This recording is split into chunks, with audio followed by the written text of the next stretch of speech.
Hello दोस्तों, welcome to my channel. आज हम बात करते हैं आपका अपना सेविंग अकाउंट कैसे क्लोज़ करें, है ना। आपका जैसे मेरे पास जो सेविंग अकाउंट था वो एक्सिस बैंक में था, जो कि वो मेंटेन करना पड़ता था। 12,000 रुपये जो है मुझे हर महीने उसमें रखना पड़ता था। अगर आप 12,000 से नीचे कभी हो जाएगा तो उसमें चार्जेस बहुत ज़्यादा थे कि अब समझ लो कि हम 700 से 800 रुपये का चार्ज हो जाएगा, है ना, और डेली का इंटरेस्ट हो जाएगा। तो इन्हीं सब कारणों की वजह से मैंने वो फाइनली वो अकाउंट 30/12/2022 को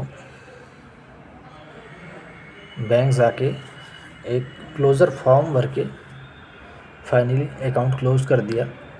और कल का मेरा एक्सपीरियंस ये रहा कि जब मैं सेक्टर 1 नोएडा एक्सिस बैंक की ब्रांच में गया तो मैं फॉर्म भर के गया था, है ना, क्लोज़र फॉर्म भर के गया था। तो वहाँ पे एक मैम मिली, तो मैम को मैंने बताया कि मैम मेरा जो है अकाउंट क्लोज़ करना है। तो मैम क्या बोल रही हैं कि सर अभी स्टाफ हमारे पास है नहीं, आप जो है बाद में आना, है ना। तो मैंने बोला मैडम कोई बात नहीं, आप बाद में आना या बाद में अकाउंट क्लोज़ करेंगे, कोई दिक्कत नहीं, आज फॉर्म तो आप एक्सेप्ट कर लीजिए। तो बोल रही नहीं सर आप बाद में आना, आप जो क्लोज़ करते हैं, जो सबमिट करते हैं आपका क्लोज़र का, वो आज आए नहीं, है ना। तो पीछे से मैनेजर सुन रहा था क्योंकि केबिन उनकी खुली थी और जस्ट बगल में ही मेरी मैम से बात हो रही थी।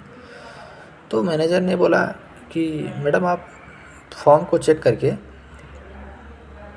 आप इनकी साइन वाइन देख लीजिए, किस तरीके से इन्होंने साइन किया है। साइन को चेक करके और फॉर्म को चेक करके इनके फॉर्म आप ले लीजिए।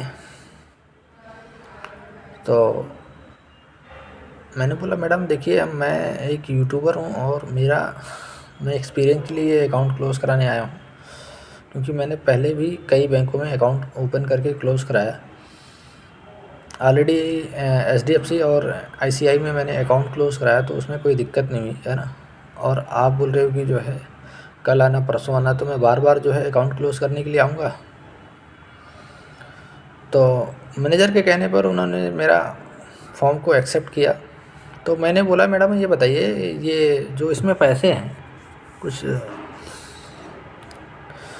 तो उसका क्या करना है, उसको अभी यूपीआई के थ्रू ट्रांसफ़र कर लूँ या क्या करूँ। तो बोली नहीं सर आप पैसे को छोड़ दीजिए।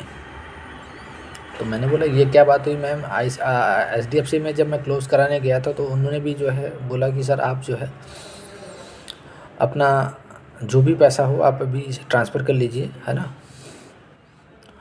और आईसीआई ने भी यही सेम प्रोसेस किया कि आपका जो पैसा है वो ट्रांसफ़र कर लीजिए। और आप बोल रहे हैं कि जो है पैसा छोड़ के रखिए। तो बोल रहे हैं सर देखिए अलग अलग बैंकों का जो है अलग अलग पॉलिसी होती है। तो मैंने बोला ये क्या पॉलिसी होती है। तो मैंने बोला फिर वो पैसा कैसे मिलेगा। तो बोल रही है डीडी के थ्रू भी मिलेगा। तो मतलब मेरा पैसा अगर इन केस मैंने 30 से 35,000 रुपये अगर उसमें रखा या 12,000 रुपये रखा, तो वो 12,000 15 दिन के लिए इनके पास फिर से रहेगा, है ना। अगर ये अकाउंट क्लोज़ कर दिए तो फिर वो पैसा जो है इनके पास रहेगा जब तक वो डीडी बनती नहीं है और कोरियर के थ्रू ये डिस्पैच नहीं होती है, तब तक वो मेरा पैसा बिना काम का रहेगा, है ना। तो मेरा एक्सपीरियंस एक्सिस बैंक का ख़राब रहा, है ना। और फाइनली मैंने बोला मैडम मैं नहीं रख सकता हूँ, आपको बिना पैसे का ही क्लोज़ करना पड़ेगा। तो मैंने तुरंत जो है पूरे के पूरे पैसे ट्रांसफ़र कर लिए, है ना, उसको ज़ीरो बैलेंस करके। तो मैंने ट्रांसफ़र कर लिया। अब देखो वो अभी कल के डेट में अकाउंट क्लोज़ नहीं हुआ, क्योंकि अकाउंट अगर क्लोज़ होता तो मेरे पास जो है मैसेज आ जाता। आईसीआई का भी सेम डे में क्लोज़ हो गया था और एचडीएफसी का भी सेम डे में क्लोज़ हो गया था, है ना। वो रिक्वेस्ट डालते हैं और बैकएंड टीम अप्रूव करके वो क्लोज़ होता सेम डे में। आप उसमें कुछ भी नहीं कर सकते हैं, है ना।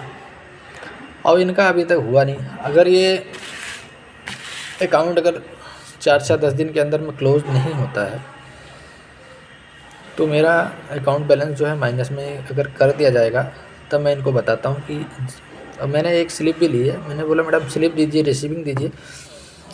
तो रिसीविंग के नाम पे इन्होंने एक जो है छोटे से पेपर में इन्होंने एक मोहर लगा के दिया, उस पर साइन भी नहीं किया, है ना। वो रिसीविंग मेरे पास है ना, दिखाता हूँ रिसीविंग। इसमें क्या प्रूफ है, इसमें कौन सी डेट है, ये समझ में नहीं आ रहा है ना। इन्होंने रिसीविंग के नाम पे देखिए ना कोई डेट है, ना कोई कुछ भी नहीं, इसमें डेट भी नहीं है, बस एक्सिस बैंक की जो है एक मोहर है ना, बस और कुछ नहीं है ना, यही रिसीविंग है। तो देखते हैं फाइनली अगर ये अकाउंट क्लोज़ नहीं होता तो फिर मैं इनको बताता हूँ, है ना। और मैंने बोला था कि मैं ये रिव्यू डालूँगा, है ना। आप जो कर रही हैं, स्टाफ नहीं है तो ये कोई मतलब नहीं हो कि मैं बार-बार जो है चक्कर काटूँगा, है ना। तो मैनेजर के कहने पे फाइनली इन्होंने जो है मेरे फॉर्म को एक्सेप्ट कर लिया। देखिए अकाउंट कब तक क्लोज़ हो जाता है। और दोस्तों मैं आपको ये बोलना चाहता हूँ कि आप भी जो है ना एक्सिस बैंक में अकाउंट मत ओपन कराना। एक्सिस बैंक जो है सबसे बेकार बैंक है, घटिया बैंक है। और इसमें आप अकाउंट मत ओपन करना प्लीज़। अगर आपको ओपन कराना होगा तो ICICI और HDFC में ओपन कराना, है ना। तो मेरे वीडियो को लाइक करें, शेयर करें, मेरे चैनल को सब्सक्राइब करें। Thank you for watching.